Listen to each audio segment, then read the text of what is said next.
So I'm going to go through the exam questions with you. So the graph shows how the count rate from a sample of gold 198 changes with time. Now, just to remind you, gold 198 means that this is a sample of gold that each atom has 198 nucleons, so protons and neutrons.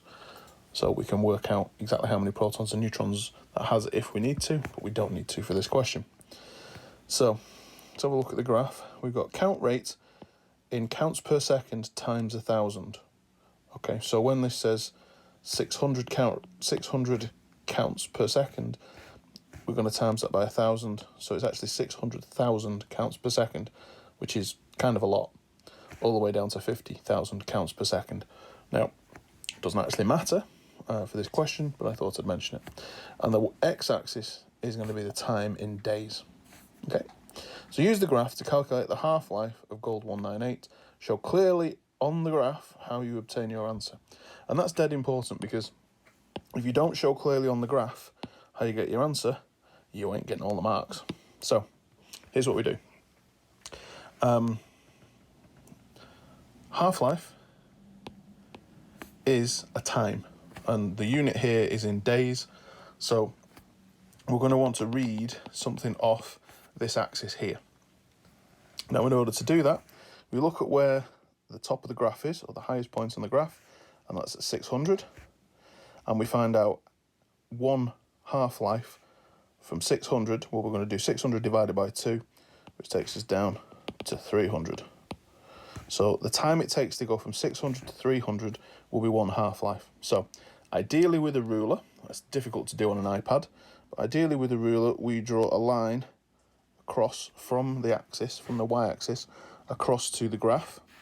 And then this is the, really carefully, we draw a line down to here, okay? And that line down will tell us what the answer to this particular question is, okay? We now need to read what this point here on the x-axis reads. Now, it's between 2 and 3, and it's more towards 3, so it's going to be 2 point something. We need to look, we've got 10 squares between 2 and 3, and it looks to me like, in fact I can zoom in. Well, look at that, we're right on this line here, I think. So that's 2.1, 2.2, 2.3, 2.4, 2.5, 2.6. We're just on 2.7, I think. So if we have a half-life of 2.7 days, there's our answer. And that is actually the correct answer. Now, you will get a little bit of wiggle room. So if you've written 2.6 to 2.8, then you will still get the mark. But 2.7 is like the correct answer. Second question, exactly the same. This time we've got a graph that shows the number of nuclei in a sample of the radioactive isotope plutonium-238. So this is plutonium with 238 nucleons, and how this changes with time. Now you can see on here, it's the number of nuclei, and this last graph was the count rate. So these are the two different definitions of half-life. You see the shape of the graph is very, very similar. Doesn't matter which one we have. The half-life graph is the same shape. Just that in the first question, we were looking at the number of counts per second, and in the second graph, we're looking at the number of radioactive nuclei.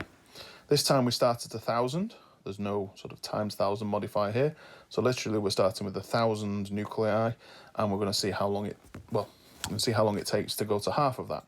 So we start at 1,000. Divide that by 2 is 500, and we want to know the time it takes for this to happen, to go from 1,000 to 500. So again, I'm going to zoom in before I do this time.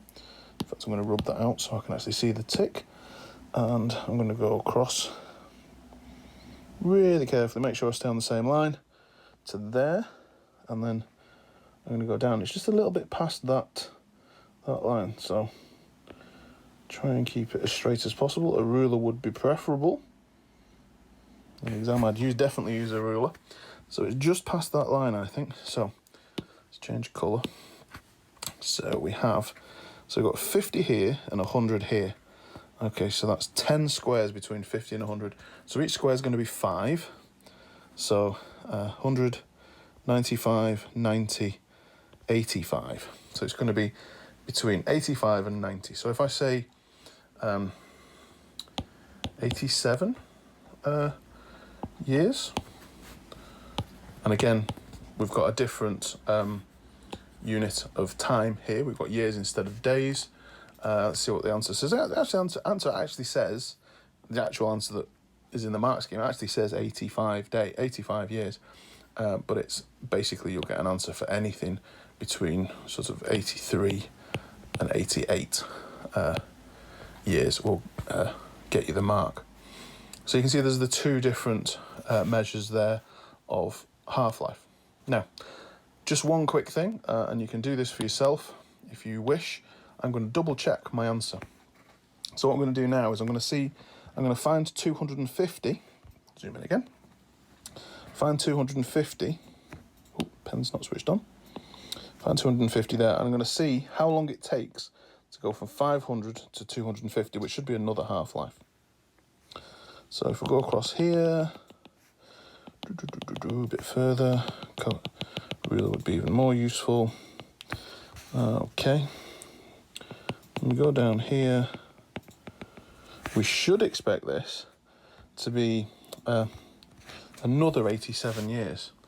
So 87 years times 2. We should expect this to be about 174, 175 years. So that's 150. That's 160, that's 170, that's 175. I think that's close enough. I think we can quite happily say that that is, that these two time periods, that one and that one, are the same, and that they're both around 85, 87 years. So I think I've got that right, and I have.